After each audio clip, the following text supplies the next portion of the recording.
வணக்கம். நாம் இன்னைக்கு மருத்துவ குணமுள்ள முடக்கத்தான் கீரை தோசை தான் எப்படி செய்யறதுன்னு பார்க்க போறோம். இந்த முடக்கத்தான் கீரையால நமக்கு என்ன பெனிஃபிட்? ஆமா, நம்மளோட மூட்டு வலி, உடல் வலி எல்லாத்தையும் நீக்கக்கூடிய சிறந்த மருந்து கீரை தான் இந்த முடக்கத்தான் கீரை. இதோட ரெசிபியை நாம இப்ப பார்க்கலாம். ஒரு கைப்பிடி அளவு முடக்கத்தான் கீரைய நன்னா சுத்தம் செஞ்சு எடுத்துக்கோங்க.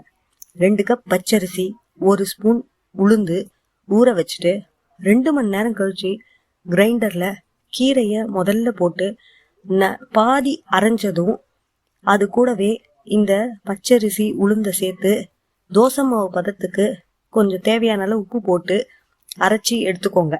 மறுநாள் தோசைக்கல் காஞ்சதும் எப்பவும் போல நீங்க தோசை செய்யற மாதிரியே இந்த முடக்கத்தான் தோசைய நீங்க வாத்து எடுத்துக்கலாம். இந்த தோசைக்கு சிறந்த சைடிஷ் என்னன்னா தேங்காய் சட்னி தான். இந்த மொறுமொருவான முடக்கத்தான் தோசைய தேங்காய் சட்னியோட சாப்பிட்டு பாருங்க, அபாரமான ருசியா இருக்கும். இந்த மழைக்காலங்கள்ல தான் இந்த முடக்கத்தான் கீரை கிடைக்கும்.